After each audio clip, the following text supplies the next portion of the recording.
What up, dope Biz Nation? This your boy Tay Biz. Check this out. We about to get into this video. I'm gonna go ahead and we're gonna deep dive a little bit into Judge Paige Reese Whitaker and see who she is and see what her background is. And also we're gonna see if she's gonna be biased or not, if she has the potential to be biased or not. So go ahead and like this video, go ahead and share this video. Let's get into it. All right, first thing we want to do is go ahead and look at some of her accolades, look at some of her things that she has accomplished. She was a sustainer, Junior League of Atlanta, ambassador at the Pink Ribbon Story Foundation, past chair of Fulton County Juvenile Court Citizens Review Committee. She was a member of the Atlanta Bar Association, Federalist Society, St. Thomas More Society, Stonewall Bar Association, Executive Committee, Old War Horse Lawyers Club, treasurer of the Lawyers Club of Atlanta, master at Bleckley and Weltner Inns of Court, Leadership Academy alumnus, Georgia Association of Women Lawyers.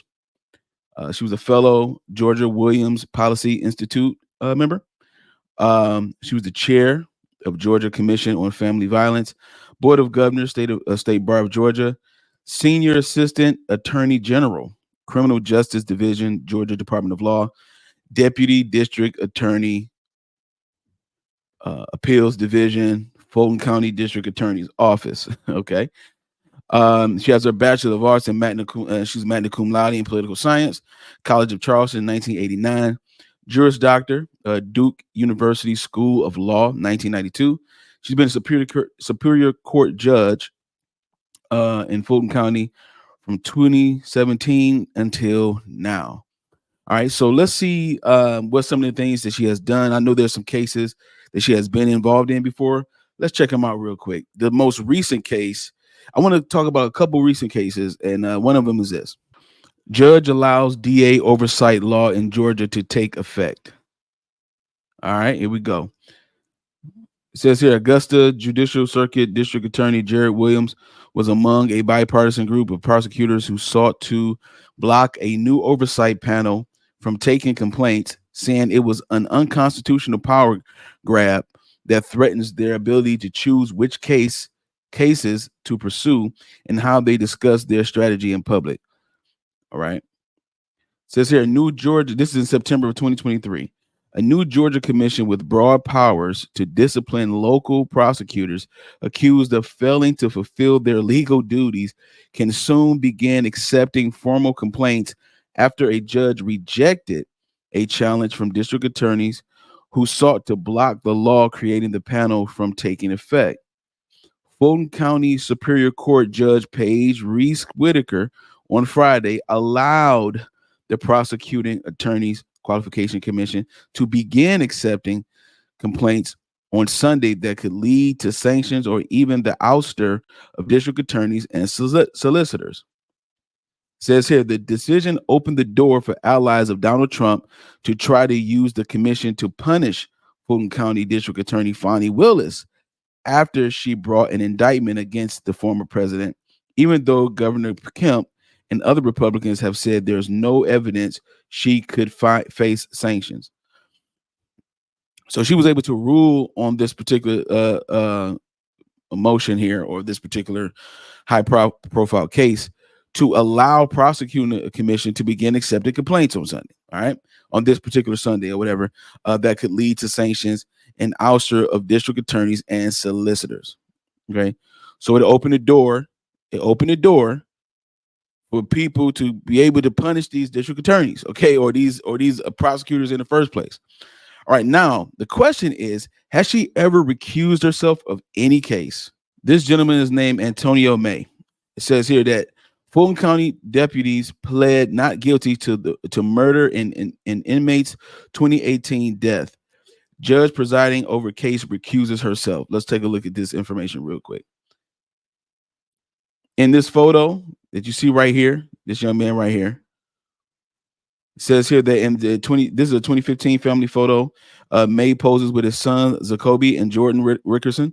In 2018, May was pronounced dead after being repeatedly shocked with a taser in the Fulton County Jail, Rice Street. Okay.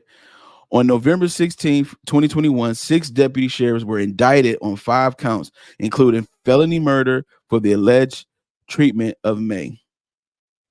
Says here a Fulton County judge assigned the case of 6 deputies charged with murder in the death of an inmate has recused herself. The court case against 6 deputies charged with killing an inmate is moving forward in Fulton County right now, but not without some surprises over at the courthouse. Kears Belger was in the courtroom and explains what happened and why the judge intends to recuse herself.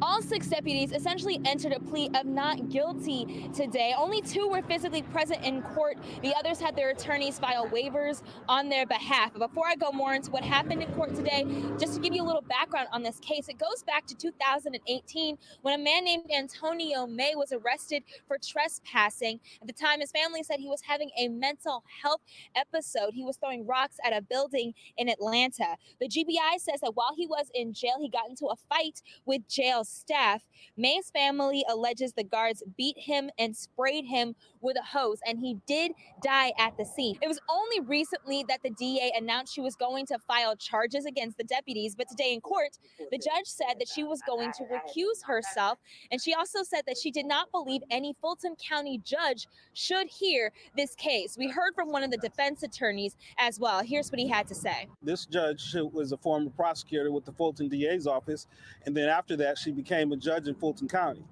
And the judges are protected by the sheriff's deputies. The sheriff deputies protect the entire courthouse, and they also transport the inmates from the jail to the courthouse. So there's relationships between these deputies.